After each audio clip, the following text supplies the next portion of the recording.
karunia dan rahmat-Nya hingga kita bisa melaksanakan kewajiban kita sebagai seorang mukmin untuk belajar Al-Quran. Apalagi di awal bulan Dzulhijjah, ya, memiliki keutamaan di mana Nabi SAW bersabda, "Ma min ayyamin al-amalus salih ahabbu ilallahi min hadhil ayyam, yakni ayyamul ashr." Ya, tidak ada amalan-amalan soleh yang lebih diutamakan dan lebih dicintai Allah Subhanahu wa taala kecuali di hari-hari ini, kata Nabi. Hari apa itu? 10 awal bulan Dzulhijjah. Dari tanggal 1 sampai dengan tanggal 10. Ya. Lalu para sahabat bertanya, qalu wal jihad fi sabilillah? Ya. Kalau begitu sama halnya dengan jihad atau lebih besar pahala daripada jihad fi sabilillah? Maka Nabi mengatakan walal jihad fi sabilillah. Bahkan pahala tersebut lebih hebat daripada jihad fi sabilillah. Illa, kecuali rajulun, seorang laki-laki kharaja, ya, dia keluar di jalan Allah Subhanahu wa taala, mengeluarkan harta dan jiwa raganya lalu dia tidak kembali lagi. Ya, artinya mati syahid. Ya. Maka ini menjadi perhatian untuk Mbah dan Om sekalian untuk memanfaatkan waktu di tanggal ini, apalagi saudara-saudara kita yang sedang melaksanakan ibadah haji dan sedang melaksanakan wukuf di Arafah, ya, pada hari ini, ya. Dan kita diperintahkan untuk melaksanakan puasa, ya, puasa Arafah, meskipun memang perbedaan para ulama, ya, terutama di negara kita hari ini puasa atau besok, ya, puasa Arafah, dan pahalanya menghapuskan dosa-dosa yang setahun yang lalu dan setahun yang akan datang. Artinya memang memiliki keutamaan, ya. Kalau kita bicara keutamaan di awal atau 10 awal bulan Dzulhijjah itu banyak sekali keutamaannya. Allah berfirman dalam surah Al-Fajr, wa layalin ashr, ayat kedua. Dan demi Allah bersumpah dengan 10 malam. Ya, awal bulan Dzulhijjah, 10 hari di awal bulan Dzulhijjah, karena memang keutamaannya yang luar biasa. Pahalanya itu bisa dikali lipatkan.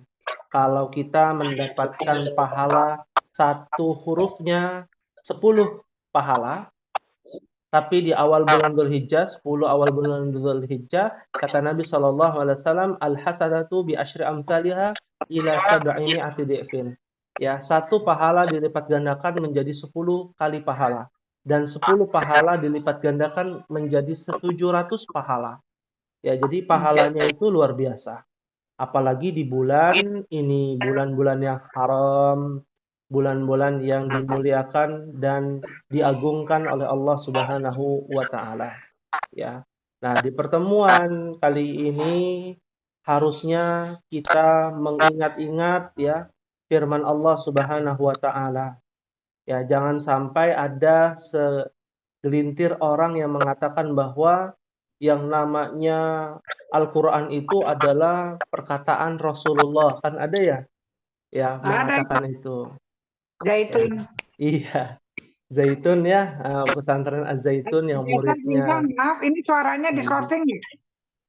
Ya, mungkin saya matikan dulu, ya, mic-nya, bagaimana?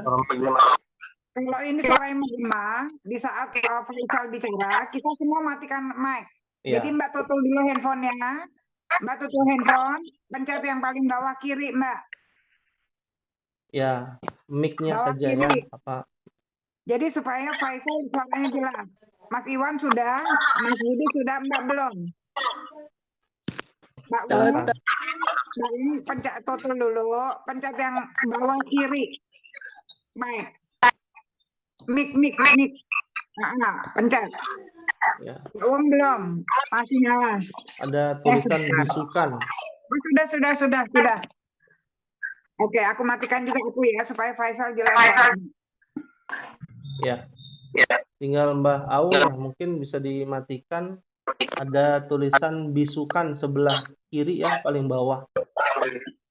Ditutur dulu enggak? Sudah, Ini Masya ditutup. Allah. Oke, udah. Oke. Masya Allah. Ya, terima kasih.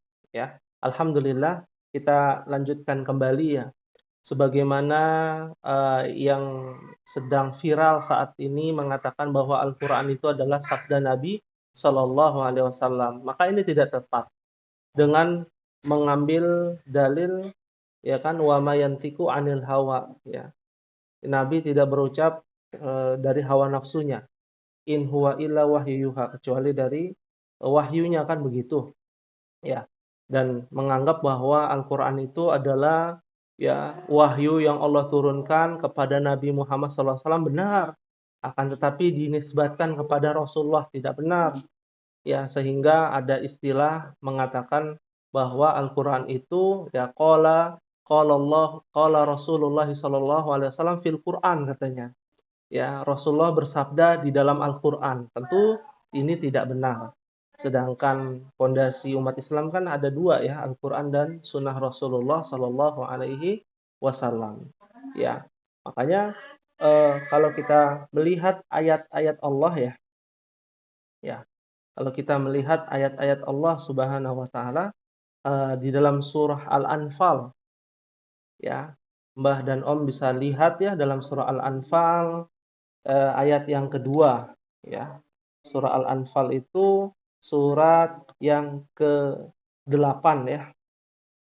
Surat yang ke-8. Ini mungkin menjadi murojaah dan juga eh, apa namanya? Pengingat ya bagi kita. Ayat yang kedua. Ya, Allah Subhanahu wa taala berfirman, "Innamal mu'minuna alladzina idza dzukirallahu wajilat qulubuhum wa idza tuliyat 'alaihim ayatuhu zadathum imanan wa 'ala rabbihim yatawakkalun." Harusnya kan orang-orang yang beriman itu, sesungguhnya orang-orang yang beriman itu adalah mereka yang apabila disebut nama Allah. Kan kita baca Al-Quran kan menyebut nama Allah dengan baca basmalah, dengan membaca ta'awudz, ya. Harusnya gemetarlah hati mereka. Nah, hati yang tenang akan membuat seorang hamba bergetar karena membaca Al-Quran. Ya, dan apabila dibacakan kepada mereka ayat-ayat Allah di dalam surah Al-Anfal, surat yang ke-8, ya, ayat yang kedua bisa dilihat ya. Zadathum imanan wa 'ala rabbihim yatawakkalun. Dan apabila dibacakan kepada mereka ayat-ayatnya, yaitu ayat Al-Qur'an ya, maka bertambahlah keimanan. Iman itu bertambah ketika kita membaca ayat suci Al-Qur'an. Dan iman itu tidak akan bertambah ketika kita tidak berilmu. Maka harus berilmu dalam hal ini. Karenanya hanya kepada Rabb mereka bertawakal. Ya, berserah diri hanya kepada Allah Subhanahu wa taala, ya. Ini perkara yang penting nih untuk kita bahas juga dalam surah Al-Anfal ini, ya. Sudahkah kita bergetar hati kita ketika membaca Al-Qur'an? Sudahkah kita bertambah keimanan kita ketika kita membahas ayat-ayat Al-Qur'an? Karena kita tahu ya, orang-orang di luar sana membaca Al-Qur'an hanya sampai ke kerongkongan saja. Sebagaimana anak panah itu meluncur ke arah tujuannya, kata Nabi SAW. Ya, mereka itu adalah orang-orang Khawarij ya, pemberontak ya. Ya, mereka itu adalah anjing-anjing neraka, kata Nabi SAW. Karena baca Al-Qur'annya nggak membuat hati mereka gemetar. Ya, lihatlah pimpinan Az-Zaitun ya, ketika dibacakan ayat-ayat Al-Qur'an ya, mereka tidak bergetar hatinya karena memang sudah tertutup hatinya. Ya. Dan apabila dibacakan bertambah nggak keimanan? Iman itu bertambah ketika apa? Ketika melaksanakan amal soleh. Ya. Dan iman itu adalah sebuah keyakinan yang ada pada diri kita dengan landasan ilmu. Ya. Dan ilmu itu adalah ma'rifatullah, mengenal Allah. Ma'rifatun nabiyhi sallallahu alaihi wasallam, mengenal Nabi sallallahu alaihi wasallam. Wa ma'rifatul Islam bil adillah, yaitu mengenal agama Islam dengan dalil-dalil, dengan petunjuk-petunjuk dari Al-Quran dan Sunnah Rasulullah Sallallahu Alaihi Wasallam. Ya, maka kita bisa lihat nih 10 awal bulan Dzulhijjah kita mau ngapain, ya, mau melakukan apa. Kalau yang kita lakukan adalah tidak ada ilmunya, ya tentu saja mungkin tidak menambahkan keimanan kita. Kalau kita di 10 awal bulan Dzulhijjah hanya sekedar amalan saja, memperbanyak amalan tapi tidak menjaga kualitas amalan kita, maka percuma. Ya, maka percuma. Yang dilihat itu adalah kualitas keimanan kita. Seberapa yakin dengan mengikuti syarat sahnya ibadah, ikhlas dan juga mutaba'ah, mengikuti sunnah Rasulullah SAW. Kalau sudah ikhlas, ya, hanya mengharapkan wajah Allah, mengharapkan surga, ya, dan tidak mengharapkan pujian orang ketika beramal soleh, tidak ingin dilihat ria ataupun sum'ah, maka sudah barang tentu dia mendapatkan keikhlasan. Lalu yang kedua adalah mutaba'ah. Mengikuti sunnah Rasulullah artinya ada tata tertibnya dari Rasulullah. Nggak bisa ditambahkan, nggak bisa dikurangkan. Ya, nggak bisa kita mengatakan ya puasa Arafah itu tanggal 1 Zulhijjah. Ya, nggak bisa. Puasa Arafah itu tanggal 9 Zulhijjah. Ya, meskipun memang perbedaan terkait dengan waktu. Ya, maka harus mutaba'ah. Oh, ternyata wukuf di Arafah. Apakah setelah wukuf untuk ibadah haji itu selesai? Kan masih ada rentetan ya acara ataupun ritual kegiatan haji yang lainnya yang harus ditingkatkan. Ya, lalu ibadah kurban pun demikian. Ya, ada pernah terjadi di zaman Nabi SAW ada seorang sahabat yang menyembelih kurbannya 1 hari sebelum Idul Adha.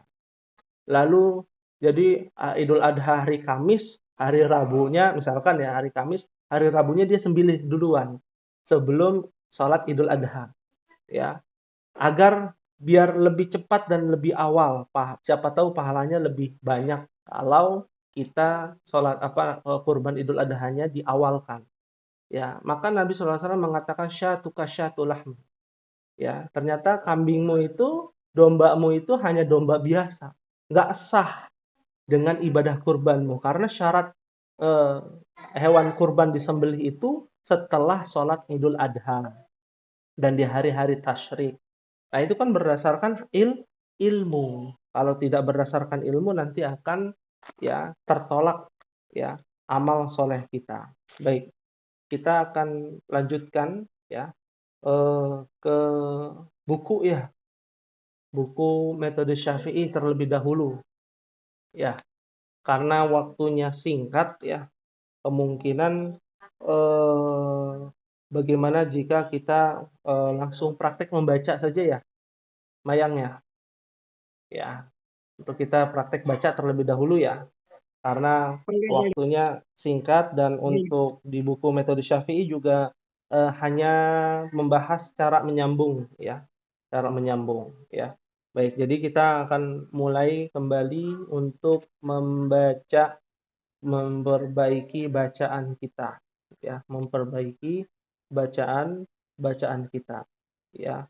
Dan kemarin juga membahas tentang nun ya. Huruf nun itu di bagian mana keluar masuk makharijul huruf.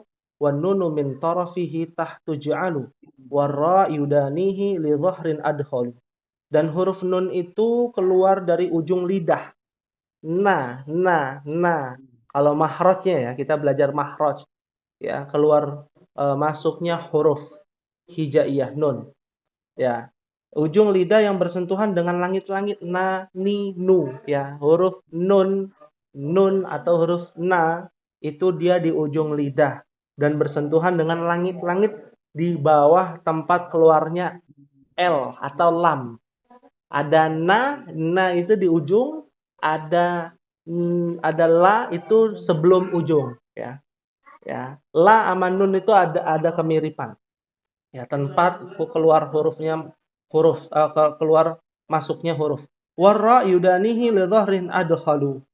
dan huruf ro, ya, ro keluar dekat dengan tempat keluarnya nun, ya. Jadi yang ujung la, na, ro. Ya, ro. Jadi dia satu barisan tuh, tingkatan pertama paling dalam la, tingkatan kedua na, dan yang paling ujung ro. Yang paling ujung ro. Namun sedikit masuk ke punggung lidah. Nah, ada punggung lidah. Ini ujung lidah, ini ada punggung lidah, ya. Lalu yakni bagian ujung lidah yang dekat dengan tengah lidah, ya. Nah, itu disebut dengan keluar masuknya huruf ra, ra, ra, ra, ri, ru, bukan r ya, tapi ra, ri, ru. Ya. Baik, kita akan masuk ke dua surat ya dalam surah Al-Baqarah. Ya, kemarin kita membahas surah Al-Baqarah ayat 20 dan 21 dan 22 ya. Sekarang kita akan melatih membacakan surat Al-Baqarah ayat 23 dan juga ayat 24 ya. Kita akan mulai kepada yang dituakan di sini dalam hal ini adalah Mbah Au. Ya, kepada beliau dipersilakan untuk menyalakan mic-nya terlebih dahulu. Silakan. Mbak tutul dulu handphonenya. Ya. Bawah Tempat kiri yang Mbak tadi. pencet.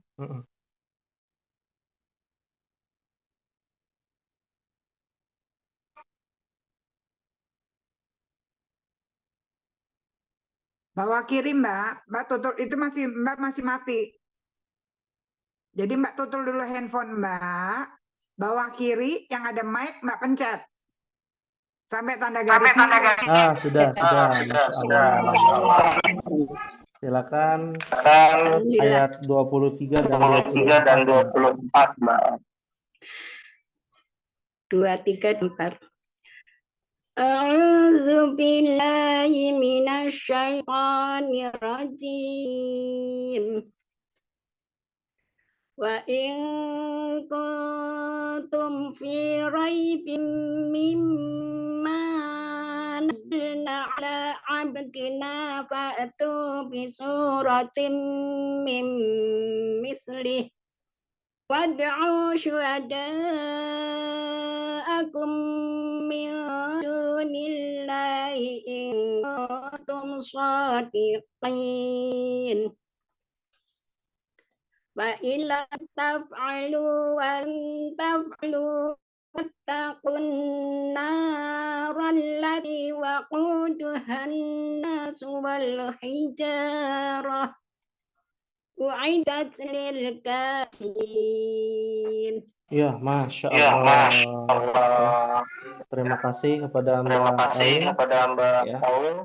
Ya. Mungkin Mbak Aung bisa diulang dari ayat 23. Agak putus-putus tadi suaranya.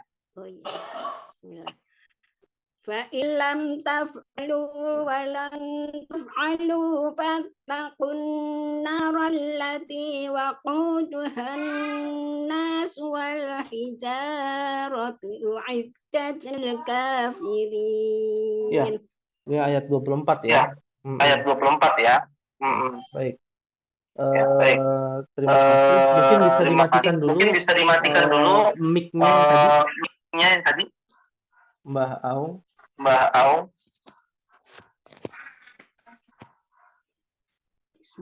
Ya, Masya Allah. Terima kasih. Ya, barakallahu fiki kepada Mbak Aung. Semoga Allah memberikan keberkahan umur ya kepada Mbak Aung ya. Baik, di ayat 23 wa in kuntum ada ikhfa ya. Fi raibim mimma tasydid, ingat mim bertasydid gunnah. Ya, mim bertasydid gunnah. Maka dibacanya wa in kuntum fi raibim mimma nazzalna ala abdina fa'tu fa'tu bi suratim min mithlihi wad'u syuhada'akum min dunillahi in kuntum shadiqin. Nah, perhatikan ada shad ya, di situ ada tanda shad mithlihi. Ya, prioritasnya itu disambung ya. Prioritasnya disambung ya. Wad'u syuhada'akum min min dunillahi in kuntum shadiqin. Ayat 23 tadi alhamdulillah ya. Baik, akan tetapi di ayat 24 tadi terutama pada ayat 24. Mohon perhatiannya. Fa illam taf'alu wa lan taf'alu fattaqun narallati. Perhatikan, fattaqun, ada gunnah ya, ada gunnah di sini. Fattaqun narallati waquduhan nasu wal hijarah. Boleh berhenti di sini. Kalau sudah ada tanda boleh berhenti, lebih bagus disambung boleh. Tapi kalau berhenti juga boleh. Ya wal hijarah berhenti. Langsung uiddat lil kafirin atau disambung wal hijaratu uiddat lil kafirin. Ya. Nah, ini perhatian kepada ayat 24 di sini. Ya, karena mat tabi'i ini harus jelas 2 harokat, kecuali mat tabi'i yang bertemu dengan alif lam seperti fattaqun narallati. Nggak bisa kita bacanya fattaqun narallati ya. Tapi harus dibacanya pendek. Fattaqun narallati waquduhan ya, aslinya kan waquduhan 2 harokat tadinya kan ya, mat tabi'i, tapi karena bertemu dengan alif lam maka menjadi dibacanya tidak panjang. Uiddat lil kafirin. Na'am. Terima kasih Mbah Aung. Berikutnya kepada Mbah Iwan ya, dipersilakan bisa dinyalakan mic-nya terlebih dahulu ya, atau gambar mic-nya Mbak Iwan bisa terdengar? Ya. Halo? Mas Iwan, tutul dulu handphonenya. Ya. Handphonenya tutup, pencet yang bawah kiri ya, Ya, bagus. sudah. Masya Allah. Ya. Silakan. A'udzu billahi minasyaitonir rajim. Wa in kuntum fi raibim mimma nazzalna ala abdina fa suratin min misli wad'u syuhada'akum min dunillahi in kuntum shadiqin. Wa in lam taf'alu wa lan taf'alu fattaqun naral lati waquduhan nasu wal hijarah iddat lil kafirin. Terima kasih untuk Mbah Iwan ya atas bacaan ayat 23 dan 24 ya. Terima kasih banyak Mbah Iwan. Ada beberapa hal yang memang harus diperhatikan masih di ayat 24 ya. Ya, ayat yang ke-24. Ayat 23 itu pada kata in kuntum shadiqin. Ingat mim bersukun dia tidak panjang. In kuntum shadiqin. Nah, itu salah. Maka yang betul in kuntum shadiqin. Ya, tipis ya perbedaannya. Tapi itu bisa menyalahi kaidah tajwid ya. Jadi in kuntum shadiqin ya. Bukan dibacanya in kuntum shadiqin. Nah, ada berhenti nah itu tidak diperkenankan. Lalu pada ayat 24, fa illam taf'alu wa lan taf'alu fattaqun nar allati waquduhan nas wal hijara uiddat lil kafirin. Kafirin ya. Dua harokat ya. K-nya dua harokat. Ya, baik. Terima kasih kepada Mbak Iwan. Mungkin bisa dimatikan dulu lagi mic-nya ya. Biar tidak. Terima kasih. Masya Allah. Berikutnya kepada Mbah Budi dipersilakan untuk membaca. أعوذ بالله من الشيطان الرجيم وإن كنتم في ريب مما نزلنا على عبدنا فأتوا بسورة من مثله وادعوا شهداءكم من دون الله إن كنتم صادقين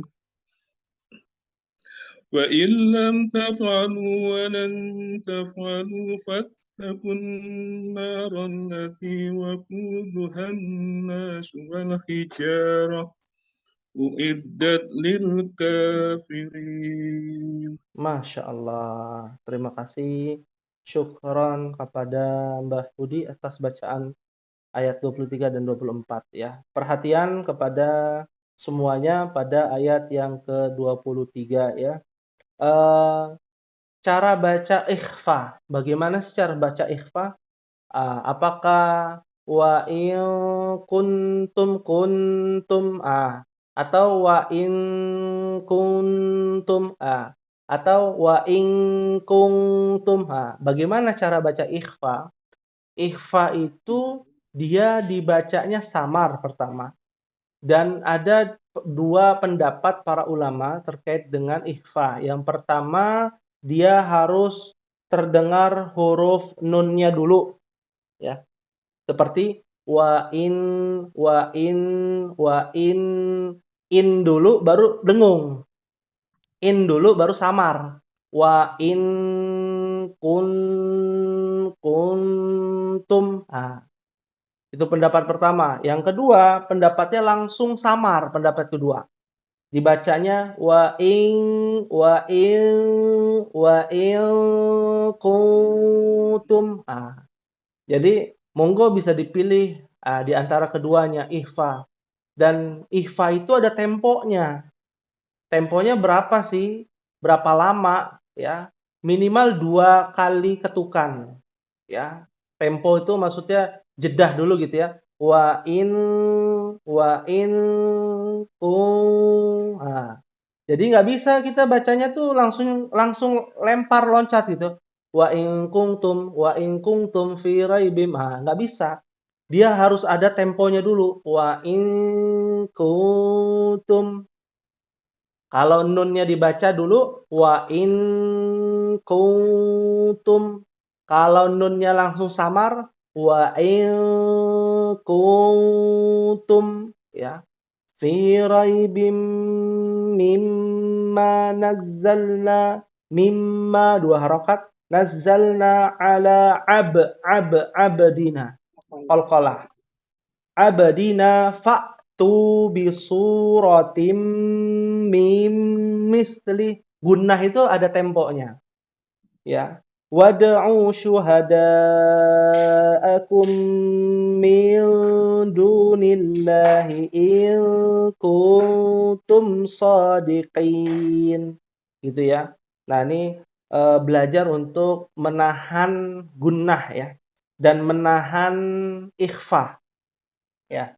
Lalu ya, pada ayat yang ke-24 ini nggak ada masalah nih, Masya Allah. dari Mbah Budi ya, fa illam taf'alu wa lan taf'alu fattaqun naral lati waquduhan nas wal hijarah uiddat lil kafirin ya. Ayat yang 23 saja untuk tempoknya ya. Wa in kuntum, biasanya kalau orang Jawa Tengah, Jawa Timur dia dibacanya nunnya dulu dibaca baru samar.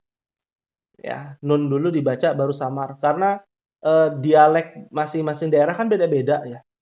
Seperti orang Sulawesi biasa huruf zai itu kadang dibacanya s. Ya, misalkan huruf za ya maksudnya ustad ya, ustad dibacanya ustaz ya. Mungkin pernah mendengar ceramahnya Ustadz Dasat Latif ya.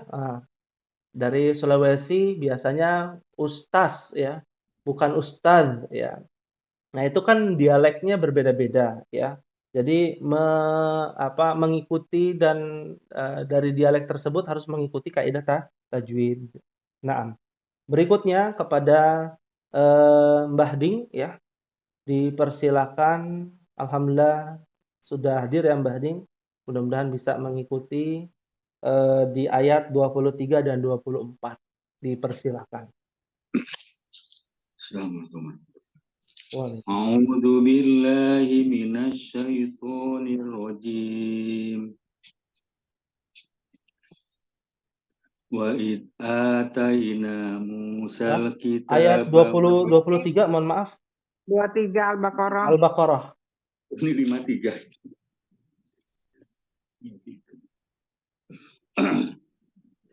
23 ya. Ya, 23 dan 24. Halaman 4. Salah tadi, maaf, 53. Wah, Masya Allah. Wa in kuntum fi raibim mimma nazzalna ala abdina fa'tu bi suratin min mislihi wa ta'u syuhada'akum min dun وادعوا شهداءكم من دون الله إن كنتم صادقين فإن لم تفعلوا ولن تفعلوا فاتقوا النار التي وقودها الناس والحجارة Uiddat lil kafirin. Ya, Masya Allah. Terima kasih kepada Mbah Ding ya atas bacaannya. Ayat yang ke-23 dalam masalah wakaf ya, berhenti. Ini perhatiannya, kadangkala kita bacanya kan panjang ya, nafas yang menjadi kendala. Maka dibacanya wa in kuntum fi raibim mimma nazzalna ala abdina fa'tu bisurah. Nah, tadi dibacanya sampai fa'tu bisurah. Boleh kita sambung lagi ya dari kata sebelumnya. Fa'tu bisuratim mim mithlihi wad'u syuhada'akum. Berhenti dari wad'u syuhada'akum, bukan wad'u syuhada'akum min dun. Karena min dun itu dun dengan Allah itu harus bersambung. Dia kalau di dalam kaidah bahasa Arab disebut dengan kepemilikan mudhaf wa mudhafun ilaih. Jadi nggak bisa ya wad'u syuhada'akum min dun ya sampai berhenti min dun. Habis itu wad'u syuhada'a. Jadi berhentinya dari syuhada'akum. Wad'u syuhada'akum, baru diulang lagi. Wad'u syuhada'akum min dunillahi in kuntum shadiqin. Ya, tadi telah dijelaskan juga kata in kuntum, mim yang bersukun ya, maka dia tidak panjang, dia tidak ditempo, tidak ada jedah. Maka dibacanya in kuntum shadiqin. In kuntum shadiqin ya. Lalu pada ayat yang ke-24, فَإِن لَّمْ تَفْعَلُوا وَلَن تَفْعَلُوا فَاتَّقُوا النَّارَ الَّتِي وَقُودُهَا النَّاسُ. Boleh berhenti dari an-nas. Lalu dilanjut lagi, وَقُودُهَا النَّاسُ وَالْحِجَارَةُ أُعِدَّتْ لِلْكَافِرِينَ. Ya. Jadi cara berhenti memang harus diperhatikan. Naam. Ya, terima kasih kepada Mbah Di. Berikutnya kepada Mayang dipersilakan ayat 23 sampai 24. A'udzu billahi minasyaitonir rajim. Wa in kuntum fi raibim mimma nazzalna ala abdina fa'atu bisurah ala abdina fa'atu bisuratim min mislihi wad'u syuhada'akum min dunillahi in kuntum sadiqin. Fa illam taf'alu wa Ulang. fa illam taf'alu wa lan taf'alu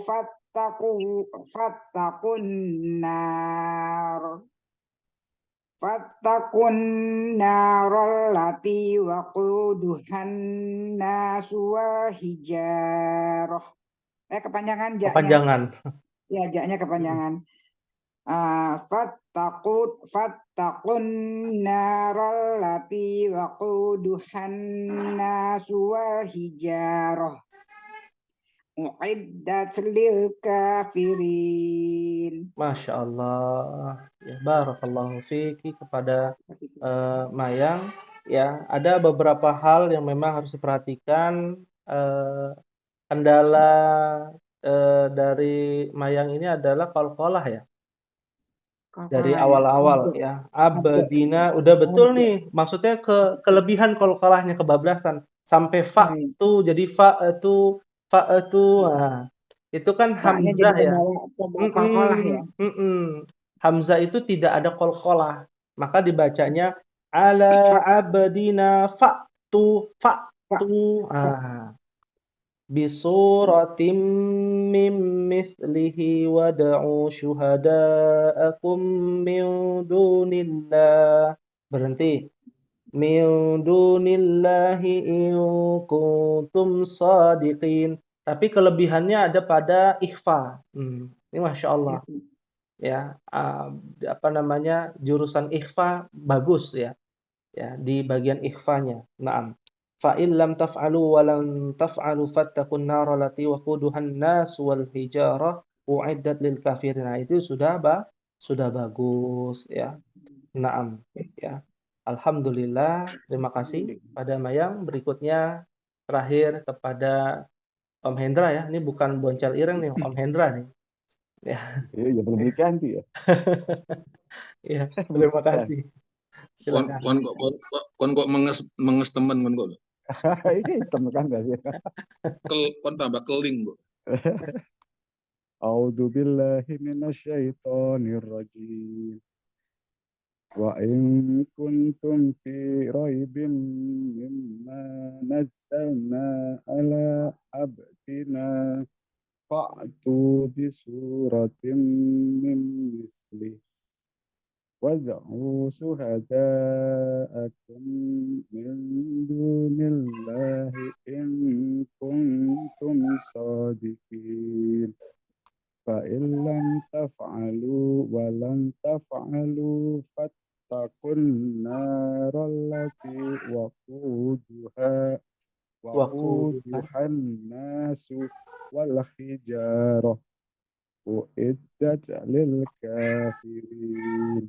Iya, Masya Allah. Ya, terima kasih kepada Om Hendra dari bacaan ayat 23 sampai 24 ya ada memang beberapa hal ya terkait dengan tempo berhenti ya. Ya, jadi ada berhentinya tadi tuh. Ya, nazzalna ala abdina fa'tu bisuratim.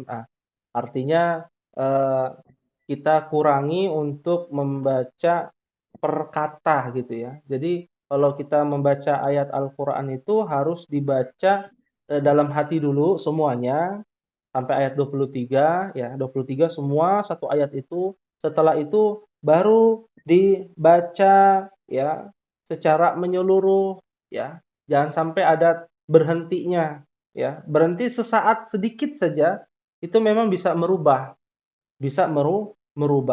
ya. Maka dari itu secara garis besar sudah bagus dari Om Hendra ya. Dan ayat ke-24 pun demikian ya. Hanya kurangnya tadi ada tempo berhenti gitu ya. Berhenti itu maksudnya ada jeda sepersekian second gitu ya. Nah, itu kan mungkin karena baca ya. Karena baca apa ini dari ala abadina lalu pindah ke baris bawahnya kan. Ala abadina fa'tu bisuratim mim misli. Ah, itu dia, itu saja mungkin untuk perhatiannya dari Om Hendra. Nah, ya ada yang ingin ditanyakan dari ayat ini dari segi tajwidnya, makharijul huruf. Sebelum nanti akan dibahas secara garis besar dari ayat 23 dan 24 karena ayat 23 24 ini pas sekali dengan yang sedang viral saat ini. Ya. Tidak ada yang ditanyakan insyaallah. Faisal? Ya, silakan. Nah, ini mau tanya yang tadi mana ya? Oh ini bisurotim ini idogom mimi. Berarti kan Iya, kita tetap pakai gunahnya kan? ada gunanya. Bisurotim terus ketemu lagi mim Iya, lagi betul. di gunah lagi. Betul. Jadi nunnya sudah hilang tuh. Jadi tidak Iya, dibaca nunnya lagi. hilang. Langsung ke mim ya. Iya. Bisuratim mim mislih ya. Iya. Bisuratim Itu double idgham mimi ya. Iya, double. iya. Idgham Oh, miminya di depan. yang itu yang nun ketemu mim berarti idogom mutamasilain apa idogom biguna Idgham kamil. biguna ya. Idgham biguna. Idogom biguna kamil. Jadi bukan double. Yang satu idogom mimi. Idgham mimi, Tim ke idgham mim. biguna. Ya. Nah, satu lagi idogom biguna ini Ketemunya kamil ya mim. karena mimnya bertasdid. Iya. Pas kebetulan Sempurna ketemunya ya. mim. Jadi Loh, apa seakan-akan bedanya? sama. Bedanya apa? Beda, Yang itu Mas. kan itu kan yang tim mim kan bertasdid juga mimnya. Kalau biguna itu kan ketemu nun ya, nun sukun. Iya, Nun non sukun ketemu mim. mim. Idogom Ya. biguna. Ya. Yang Jadi kedua. yang kedua ya. Kalau yang pertama idgham mimi ya. Idgham mimi sebenarnya kan mim tinnya itu mim. Ya, tanwin bertemu mim bertasdid mim, ya. idogom mim. Tanwin bertemu mim ya, akan tetapi nama lainnya itu sama sebenarnya. Tanwin juga ya. mutamatsilain juga. Jadi artinya idgham itu kan tanwin atau nun sukun bertemu mim bertasdid. Ya. Betul. Jadi benar juga memang kaidahnya dua-duanya itu sama ya. Bisuratim mim misli. Cuman bedanya depannya itu tanwin bertemu mim tasdid. Yang kedua nun sukun bertemu mim tasdid. Ya. Cara bacanya sama. Dia digunakan dan ditekan. Kamil sempurna. Karena ada tasdidnya. Ya. Nah. Ada lagi seperti syuhada akum mim bertemu mim namanya apa? Ada yang tahu? Mutamasilan atau idgham mimi. Ya kan? Ya, idgham mimi atau idgham mutamasilain. Mutamasilain itu mim bertemu mim. Ya. Kamil juga ini ya, ada tasdidnya. Kamil ya, juga. betul. Ya. Jadi banyak ya di sini ya. Contoh lain juga fi raibim tanwin bertemu mim bertasydid. Iya. Roibim, ya. Kalau Ya, ini berarti idgham biguna idgham kamil, biguna. Ya. bukannya idgham mimi ya. Mm-mm. Jangan. Ya. Belum. Ya. Ada lagi? Cukup sih. Yang lain Cukup mungkin. ya. Oh, ini kalau yang fattakun. Nah, kalau kita mau wakaf di situ fattakun ada roknya berarti tafhim. Iya. Fattakun nar. Roknya Nar. tebal ya. Ya. Tafhim. Ya, Tapi tafhim. naknya dulu ya, na dulu ya. Nunnya dulu. Baru belakangnya ro. Betul. Fattakun nar. Nah, Nar. kalau kita Ya. bacanya fattakun naur, udah salah ya? Iya, salah. Roknya kan Nah, dia jadi harus naknya tetap na dulu ya. ya. Ya. Nunnya Ya, gunnah terima dulu. kasih. Ya. Ya, gunah dulu. Ya, baik. Baik. Kita akan bahas ya per kata ya. Wa artinya dan. In kuntum, jika kamu sekalian di dalam raib, keraguan, di dalam keraguan tentang ayat Al-Qur'an. Mimma, dari apa-apa, nazzalna, yang kami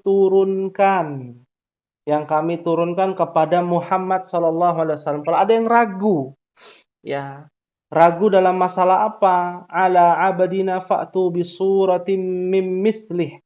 Ya, masalah Al-Qur'an, ya, ada orang yang meragukan yang Allah turunkan kepada hamba kami yang namanya Muhammad, maka buatlah satu surat semisalnya. Fattakun nar allati waquduhan nasi fa'tu bisuratin mim mithlih. Ya, maka fa'tu, berikanlah surat yang semisalnya. Ya, surah Al-Baqarah, enggak usah surah Al-Baqarah, surat An-Nas lah, atau surat Al-Asr.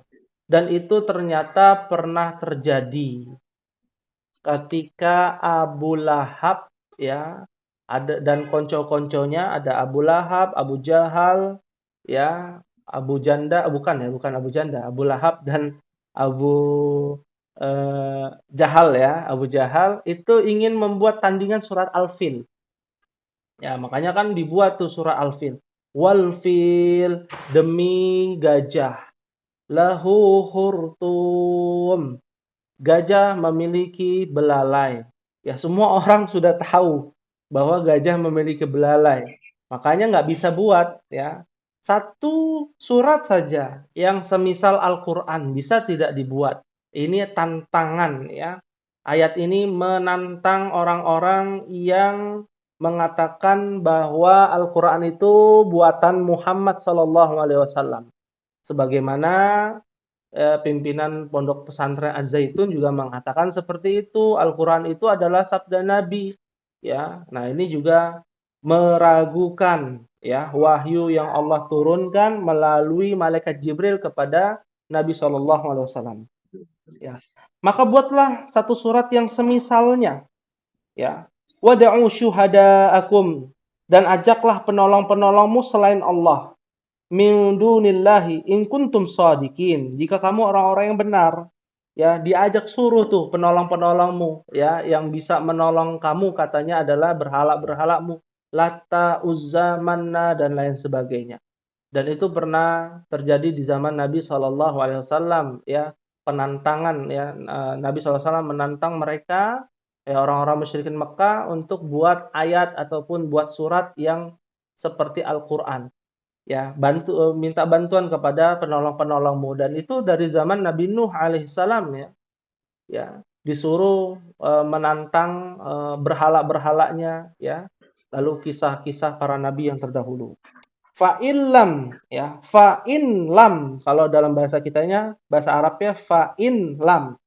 Ya, jika kamu tidak mampu, taf'alu, tidak mampu berbuat seperti itu, membuat ayat, membuat surat, walang taf'alu, dan kalian tidak akan pasti membuat dan tidak akan mampu membuat ayat ataupun surat yang semisalnya. Ya, fattakun nar, maka takutlah kamu akan api neraka. An-nar, ya, nar ini api neraka. Ya. Dan api neraka, ya, dikatakan dalam hadis yang sahih, narun sauda. Api neraka itu bukan warna merah, biru, ya, kalau warna terpanas di bumi kan warnanya apa? Ungu, ya. Ya, warnanya ungu, ya. Api terpanas, ya, kalau kita belajar merah, biru, ya, kalau di kompor kan biru, ya, kalau dielas itu biru, ya, ada api warnanya ungu itu paling panas, ya, tingkatannya. Tapi kalau di neraka kata Nabi SAW sauda, warna hitam. Karena sudah bercampur dengan, ya, yang ada di dalam neraka, ya, bahan bakarnya. Ya, api neraka bahan bakarnya adalah kayu-kayu dan juga manusia-manusia, jin dan manusia. Nah, waquduhan nas wal hijarah. Ya. Dan bahan bakarnya itu manusia, ya, ada hijarah itu batu-batu, ya. Uiddat lil kafirin, dan diperuntukkan untuk orang-orang kafir.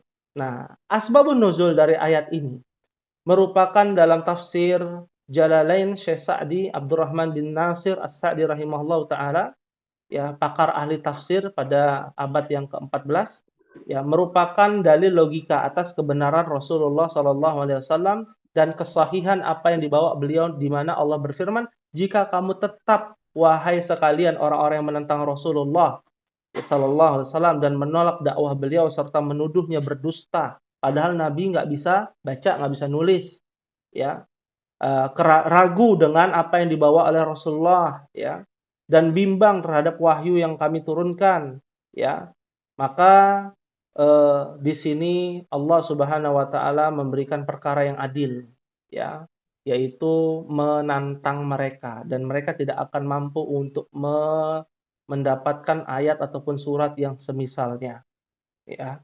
Nah, ini dari tafsir As-Sa'di rahimahullahu taala, ya. Ada yang ingin ditanyakan, dipersilakan, ya, dari ayat ini.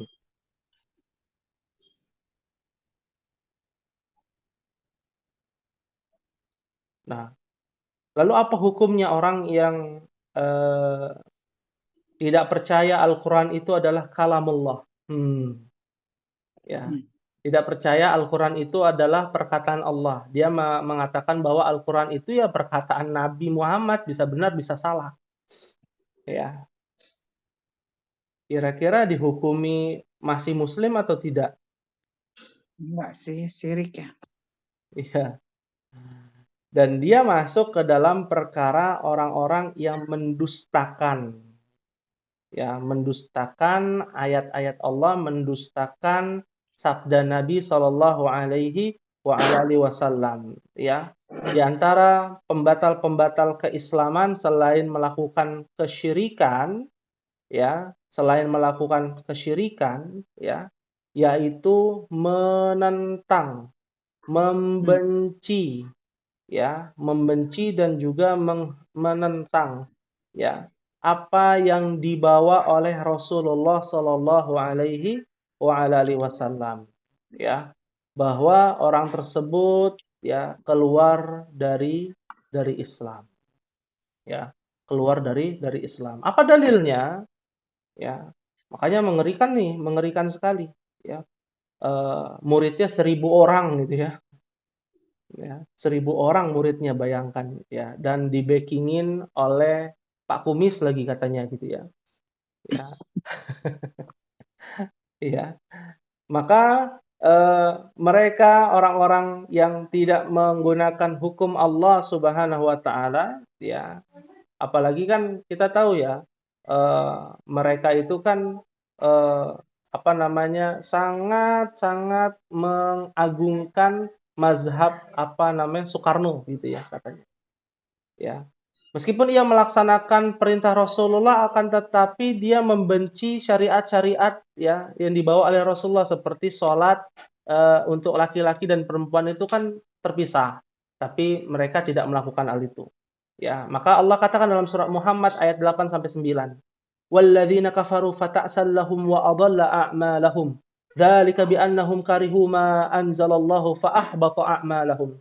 Dan orang-orang kafir maka kecelakaanlah bagi mereka dan Allah menghapus amal-amal mereka. Yang demikian itu adalah karena sesungguhnya mereka benci kepada apa yang diturunkan Allah. Ya, nggak meyakini bahwa Al-Quran itu adalah kalamullah, perkataan Allah murni melalui wahyu dari malaikat Jibril kepada Nabi SAW. Ya, lalu mengatasnamakan bahwa Al-Quran itu sama dengan sabda Nabi SAW. Lalu Allah menghapus pahala-pahala mereka, amal-amal mereka. Ya, kalau kita lebih jauh, lebih dalam membahas itu ada nanti bisa dibaca dalam surat Muhammad ayat 25 sampai 28. Artinya apa? Ya, Majelis Ulama Indonesia sendiri saja sudah mengatakan ini ajaran yang menyimpang. Ya, ajaran yang menyimpang. Akan tetapi tingkat penyimpangannya ini sudah masuk ke dalam kekufuran atau tidak? Nah, pertanyaannya begitu. Kalau dia mengatakan ya tanah suci itu Indonesia, bukan saja tanah yang ada di sana gitu ya. Nah, menafikan bahwa ibadah haji tidak wajib dan lain sebagainya dan dengan tata cara yang berbeda, maka orang-orang yang mengingkari rukun Islam dia keluar dari Islam. Ya, kalau keluar dari Islam, hukum-hukum terkait dengan warisan, hukum-hukum terkait dengan jenazahnya tidak boleh disolatkan. Wah, ini mengerikan. Ya, seumpama pimpinan pesantren Az-Zaitun meninggal dunia, ya kita tidak menyolatkan. Bahkan, ya ketika di zaman tabi'in, ya dari sahabat atau tabi'in Bishr, ya salah satu tabi'in namanya Bishr bin Abdullah, ya ada satu kisah di mana orang-orang yang menentang Allah dan mengaku dirinya Muslim, ya tiba-tiba meninggal dunia. Ya, ketika meninggal dunia maka orang-orang yang beragama Islam, orang-orang yang mentauhidkan Allah itu bukan bersedih tapi bergembira karena orang-orang yang menyesatkan itu telah meninggal dunia. Ya, coba bayangkan kalau orang-orang yang menyesatkan ini Allah wafatkan mereka terlebih dahulu. Ya, kita tidak bersedih tapi kita bergembira dengan kematian mereka. Maka hukumnya boleh. Ini sebagian pendapat ya dari para tabi'in, tabi'ut tabi'in. Karena penyimpangannya kan dahsyat, ya, dan penyebarannya dahsyat, ya. Dan tidak heran bahkan di media sosial harusnya diboikot, ya, akan tetapi PPDB penerimaan peserta didik baru malah menjadi lebih banyak. Ya, maka ini di antara kejahilan yang sangat luar biasa. Ada yang ingin ditanyakan? Dipersilakan. Sebelum nanti dilanjut kepada Mbah Ding ya. Yang ada mau tanyakan Kak? Itu kan gerakan Az-Zaitun ini udah lama ya. Tahun 2006 ya. Itu yang ke sana tuh ngirim pesanan kopiah spesial tingginya itu ke Az-Zaitun. Dan waktu itu belum ada gejala, tapi kemudian tahun 2012 kira-kira itu ada heboh masalah KW9 itu. Bahkan tetangga kita itu ada yang kena sampai habis uangnya diminta itu dibaiat dan lain-lain, tapi alhamdulillah akhirnya sadar kemudian langsung keluar dan itu dengan susah payah. Nah, tapi saat itu nggak ada tindakan apa-apa dari pemerintah mengenai masukan dari masyarakat korban daripada KW9 saat itu. Ya. Dan sekarang akhirnya meledak lagi gitu. Jadi sebetulnya kasusnya udah lama gitu loh. Iya, Insya Allah. Dulu tahun 90-an kan pertama kali berdiri saya ke sana tuh mau daftarin adit masuk SMP. Terus harus waktu bagus awal-awalnya harus khatam harus hafal juz amma. Nah, karena adit nggak hafal semuanya akhirnya nggak diterima. Alhamdulillah. Alhamdulillah. Iya.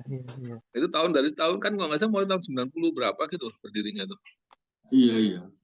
Terus dulu yang resmiin Pak Habibie kalau nggak salah.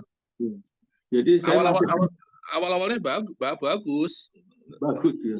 begitu pas udah karena sogokan Zionis nih, wah, udah keliengan dia. Iya, jadi awalnya bagus terus kemudian menyimpang gitu barangkali ya. Iya, dia itu infiltrasi dari Zionis kan belakangan katanya dikasih dana macam-macam dari itu.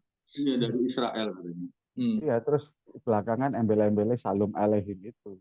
Iya. Gus, kamu lagi di Turki ya? Di Istanbul? Enggak. Nah, itu belakangnya.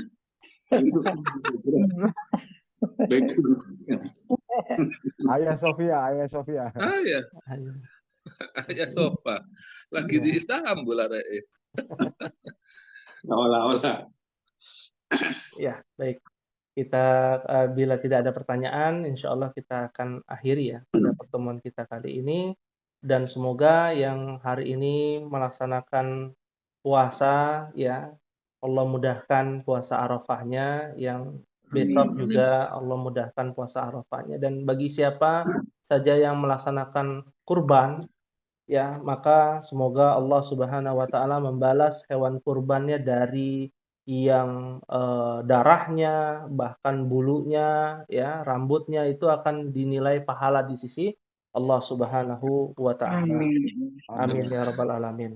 Dan Mau tanya, aduh, itu zaman dulu kan nggak ada, kalau waktu yang korban larangannya katanya nggak boleh motong kuku, motong rambut, kok sekarang jadi marah, itu gimana ceritanya sih? Hukumnya sebenarnya gimana? ya, Sunnah atau wajib atau gimana tuh? ya, baik. Ya, untuk sohibul kurban ya. Ya. Ya, yang baik. Ya, kalau kita melihat ya di zaman dahulu, apakah tidak ada alat cukur rambut atau potong kuku? Ada gitu ya. Tapi dengan model yang berbeda gitu ya. Nah, makanya maksudnya bukan kejadian dulunya. Zaman kita masih sekolah-sekolah sampai kita remaja tuh yang namanya kita mau berkorban nggak boleh potong kuku selama seminggu, nggak ada seingat saya. Baru belakangan ini baru muncul gitu loh. Iya. Baru larangan, ya betul. Memang dari zaman dahulu kan, kayak zaman dulu ya, saya mendengar dari cerita Mbah Hajar Nurul Yaum gitu ya, masalah pemakaian hijab gitu ya. Zaman dulu juga kan hijab juga nggak seperti zaman sekarang gitu ya. Nah, seiring berjalannya waktu, terdengarlah dalil-dalil ya. Mungkin dari zaman dulu kan ada dalil-dalil hadis Nabi yang memang belum semua diterjemahkan ke dalam bahasa Indonesia gitu ya. Nah, sekarang di zaman modern ya, di mana kita bisa melihat ya hadis-hadis Nabi ya yang jumlahnya banyak itu, bahkan sudah ada terjemahannya gitu ya. Dan ternyata memang ada hadisnya. Ya, hadisnya di sini bukan dalam rangka pelarangan mutlak. Ya, lafaz hadisnya dikatakan man kana lahu dzibhun yazbahuhu. Barang siapa yang ingin berkurban, lalu apabila dia telah memasuki awal bulan Dzulhijjah, 1 Dzulhijjah. Fa idza uhilla hilal Dzulhijjah, masuk tanggal 1 Dzulhijjah.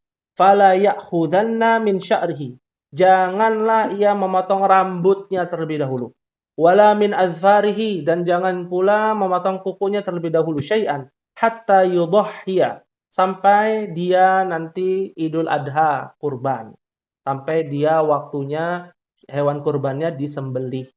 Ya, ini kan hadis ya. Hadis, kalau hadis itu kan menjadi hak prerogatif ya. Dia tidak bisa ada toleransi ya. Tidak ada toleransi. Nah, para ulama pun menjelaskan bahwa fatwa diantaranya Syekh bin Bas ya, Majelis Lajnah Daimah, majelis ulamanya Arab Saudi, mengatakan hukumnya di sini wajib. Sebagian para ulama seperti Syekh Ali Jum'ah yang ada di Mesir, ya mufti Mesir, mengatakan hukumnya sunnah ya, kecuali kalau kondisinya darurat ya, kukunya misalkan cantengan misalkan, atau rambutnya ada banyak kutunya ya, itu dipotong ya. Dipotong sampai habis karena kondisinya darurat. Tapi kan dalam hadisnya jelas ya. Hadisnya lagi juga hadis sahih dalam riwayat Bukhari dan juga Muslim. Dan hadisnya bukan cuma satu ya. Di dalam hadis itu ada 2 hadis dari redaksi yang berbeda. Yang pertama dari Ummu Salamah ya, istri Rasulullah Shallallahu alaihi wasallam, ya. Dan lafaz lagi dari riwayat Muslim, ya. Artinya sama, idza raaitum hilal dzulhijjah, apabila kalian menyaksikan 1 Dzulhijjah, wa arada ahadukum ayyudhhiya, dan kalian ingin melaksanakan ibadah kurban, ya, nanti di tanggal 10 Dzulhijjah, falyumsik an sya'rihi, tahan. Disuruh falyumsik, tahan dulu untuk motong rambut.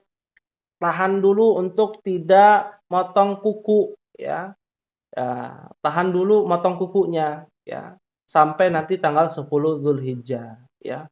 Dan ketika ada dalil dan kita baru tahu, ya, bahwa hukum dalil itu jelas, maka setelah kita tahu, kita amalkan, maka akan bernilai pahala, ya. Kalau zaman dulu kita nggak tahu, ya, urusan yang berbeda. Semua kalau nggak tahu itu bisa dimaklumi, ya, diberikan uzur. Tapi kalau pura-pura nggak tahu kan repot.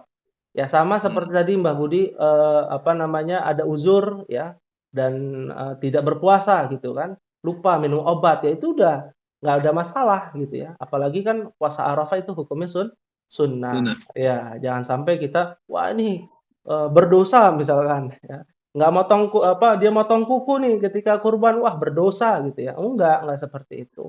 Ya, tapi ini anjuran, ya, anjuran. Meskipun ada yang mewajibkan, lalu ada juga yang menyunahkan, hukumnya sunnah, seperti itu. Mau tanya Pak Ustaz? Ya, silakan. Mengenai tarwiyah. Jadi tarwiyah itu 8 Dzulhijjah, saat di mana Nabi Ibrahim diberikan wahyu melalui mimpi. Betul. Namun Nabi merenungkan, memikirkannya.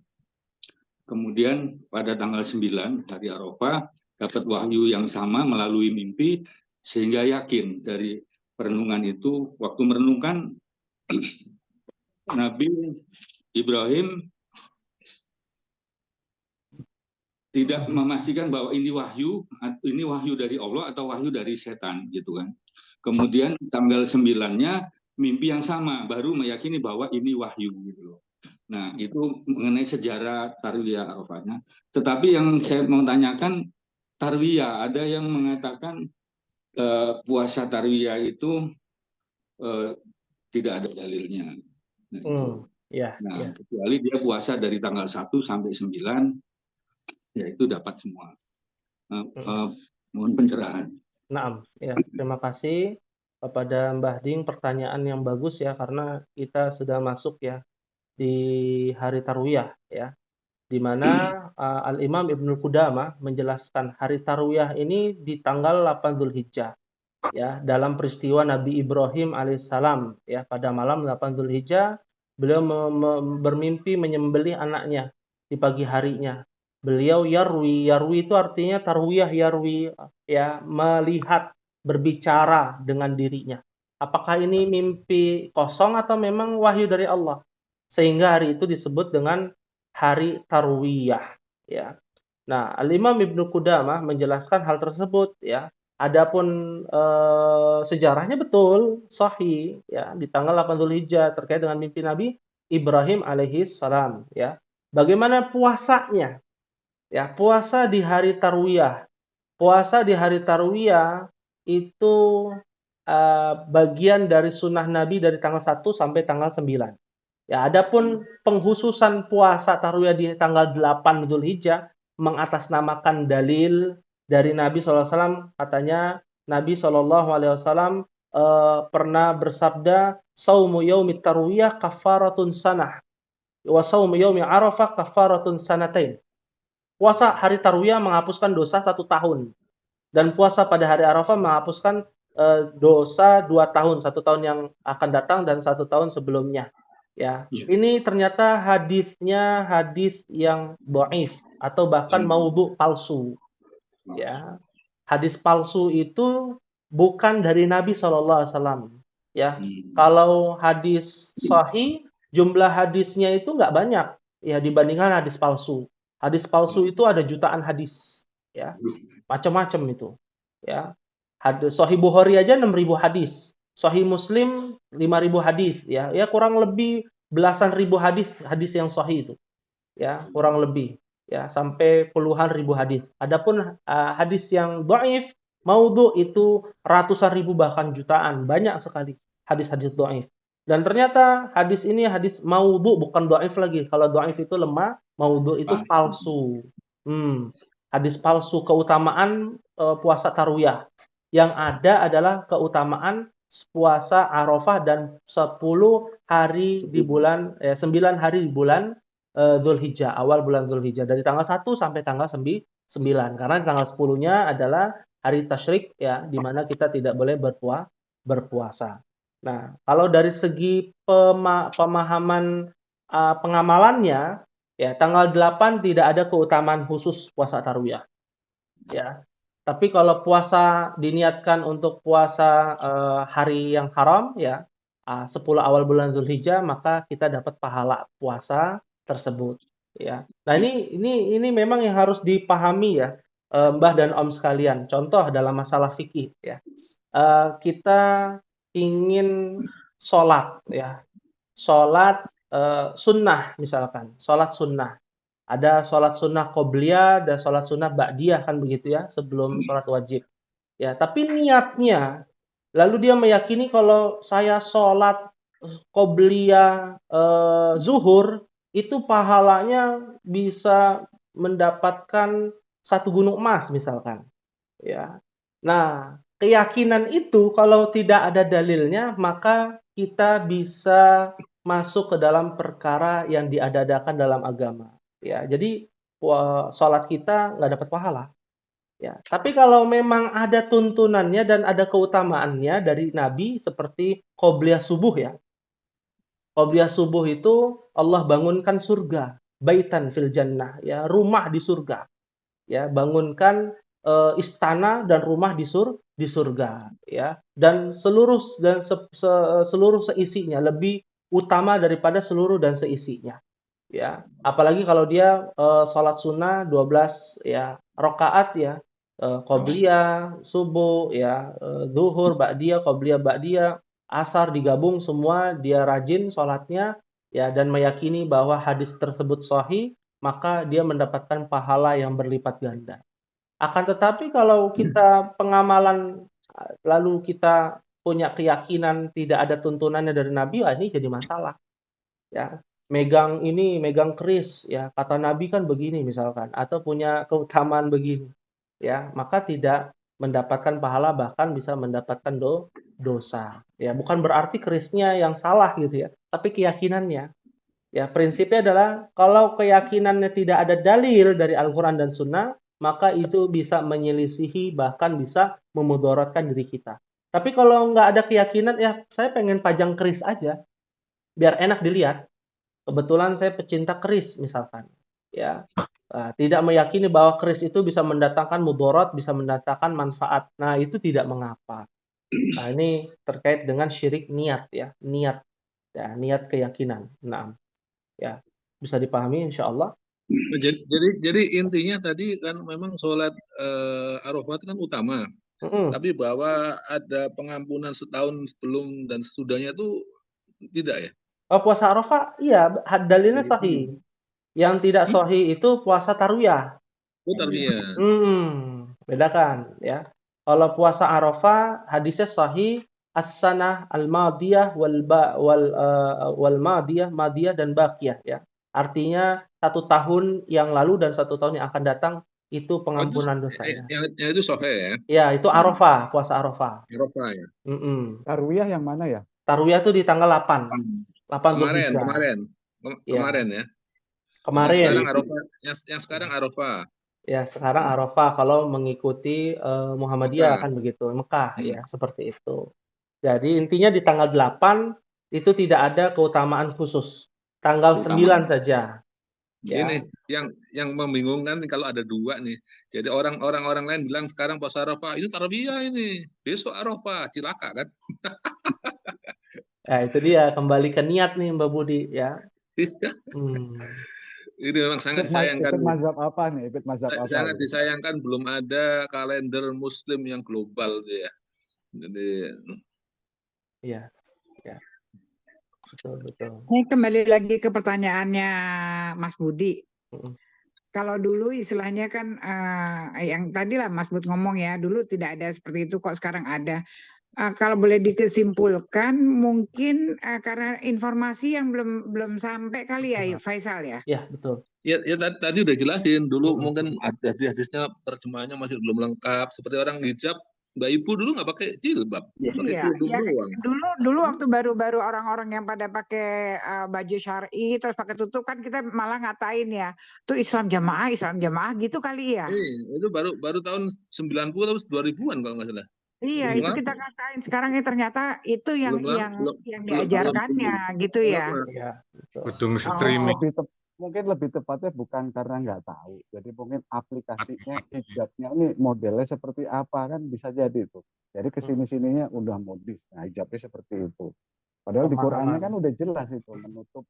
Kalau cadar itu budaya ya. Kalau cadar itu bukan budaya, Mbak Budi. Nikop maksudnya. Nikop, iya. Yang budaya itu bukan cadar, karena di zaman jahiliyah cadar itu tidak ada, gitu ya. Jadi cadar itu atau nikop atau khimar atau yang sejenisnya itu bukan budaya Nabi, bukan budaya orang Arab, tapi itu diantara sunnah Rasulullah. Ya, apa dalilnya? Dalilnya ketika peperangan melawan beberapa para sahabat, kan dulu kan pernah perang ya, perang Siffin ya, antara Ali bin Abi Thalib ya, Aisyah kan saling bermusuhan gitu ya. Karena peristiwa kondisi pada saat itu fitnahnya begitu banyak. Nah, ketika itu Aisyah itu dilihat oleh sebagian sahabat tidak diketahui. Ya, kenapa? Karena tertutup. Ya, tertutup bukan hijab tapi wajahnya tertutup. Menunjukkan bahwa Aisyah itu menggunakan cadar. Ya, dan cadar itu tidak diketahui ya, ketika Aisyah menggunakan cadar tidak diketahui ini Aisyah istri Rasulullah atau bukan gitu ya. Sampai sahabat itu bingung. Ya, dari sinilah kita mengambil kesimpulan bahwa istri-istri Rasulullah juga menggunakan cadar dan hukumnya sunnah, ya hukumnya sunnah. Ya, kalau tidak dipakai cadar itu nggak ada masalah, dan cadar itu bisa dihukumi wajib kalau ternyata wanita tersebut bisa mengumbarkan fitnah karena saking cantiknya misalkan, ya saking cantiknya dia harus menggunakan cadar. Kan sempat viral juga ya, saking gantengnya orang Uni Emirat ya kalau tidak salah, itu datang ke suatu tempat dia tutup ya karena takut ya mengumbarkan fitnah karena kegantengannya gitu ya. Sebenarnya cadar itu sebenarnya untuk menghindari ya mudarat yang lebih banyak. Ya, itu saja. Tapi kalau pas lagi pakai ihram sholat nggak boleh ya? Iya, sholat itu tidak boleh menggunakan cadar, ihram tidak boleh menggunakan cadar. Makanya cadar kan tidak wajib, ya hukumnya sunnah. Ya. Untuk melindungi dari debu ya kalau di sana ya. Ya, bisa jadi untuk melindungi, apalagi musim COVID kemarin gitu ya. Ya laku tuh keras tuh cadar. Laku ya. Para wanita. Faisal, itu kan kalau yang wanita itu kan jelas tuh di Al-Quran kan perintah hijab. Nah, yang laki-laki ini kan ada juga sebenarnya. Jadi saya tahu itu dulu 87 mau ngelaksananya itu, wah pantas apa enggak ya, diundur-undur sampai akhirnya peristiwa yang 212, nah dari situ baru itu pakai isbal. Iya. Nah, ya kan pelakunya musbil karena ancamannya juga sangat serius. Kelak di hadapan Allah nanti itu Allah akan memalingkan. Betul. Nah, kapan waktu dah dibahas. Iya, baik. Karena ada kitabnya sendiri tuh yang melakukan kan namanya musbil. Iya. Masya Allah. Terima kasih nih Om Hendra. Insya Allah di pekan berikutnya ya membahas terkait tentang busana yang memang disunahkan Nabi, ada busana yang memang diwajibkan Nabi, ada busana yang memang dimubahkan oleh Nabi SAW. Contoh ini bocoran sedikit tentang hijab. Ya, hijab itu hukumnya apa? Busana yang wajib digunakan ketika dia keluar dari rumahnya adalah hijab. Ya. Apa dalilnya? Dalam surah An-Nur ayat 31. Ya, wa qul lil mu'minati yaghdudna min absarihinna wa yahfazna furujahunna.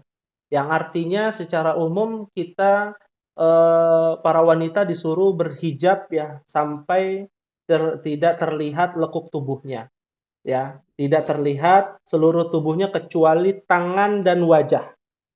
Ya, para ulama ahli fikih mengatakan tangan dan wajah itu boleh Ya terlihat. kayak rokok gresik itu ya. Iya. Kayak mukena gresik. Mukena. Betul. Makanya ada orang sholat nggak pakai mukena. Kenapa? Karena hijabnya udah panjang, gitu ya. Karena mukena itu tujuannya untuk menutupi bagian-bagian yang memang tidak dibolehkan ketika sholat ataupun di luar sholat, ya. Nah, kaos kaki ya dan lain sebagainya semua ditutup. Nah, untuk perempuan begitu pakaiannya, normalnya. Nah, cadar itu sunnah, nggak wajib, ya. Perhiasan, anting-anting, kalung, gelang itu mubah, boleh. Dan dikhususkan untuk wanita emas dan perak, ya. Emas dan perak perempuan saja, kalau laki-laki tidak boleh. Nah, untuk laki-laki busananya juga jelas ada yang namanya isbal. Ya, isbal itu adalah busana laki-laki yang melebihkan dari semestinya, ya, offset gitu ya. Contoh misalkan isbal dalam masalah baju lengan ya, lengan baju dan kaki, ya. Isbal dalam lengan baju itu lebih dari pergelangan ya. Misalkan sampai sini seperti orang-orang Bante-Bante gitu ya, orang-orang Buddha. Nah, ini nggak boleh ya. Nah, seperti ini ada larangannya sampai ke dalam ini, gitu ya. Lalu ketika sholat dilipat-lipat, ya itu ternyata ada larangannya juga, ya. Tapi larangan itu sampai seberapa besar tingkatannya? Nah, para ulama itu berbeda pendapat. Oh, larangannya itu keras, sampai dikafirkan misalkan. Nah, itu beda lagi tuh. Ada pembahasannya secara menyeluruh. Nah, celana pun demikian. Celana minzar itu sarung, itu sama tidak boleh di bawah mata kaki. Nah, nanti ada spesifikasinya lagi dalam ahli fikih, ulama fikih. Nah, nanti mungkin akan kita bahas di pertemuan yang akan datang. Mohon nanti Om Hendra bisa diingatkan gitu ya. Masya Allah. Ya, terima kasih. Mungkin ini yang bisa disampaikan. Oh, ternyata sudah jam 10 ya. Kita akhiri saja pada pertemuan kita kali ini dengan membaca doa hamdalah alhamdulillahirabbil alamin. Baik, dipersilakan selanjutnya kepada Mbah Ding. Wassalamualaikum warahmatullahi wabarakatuh.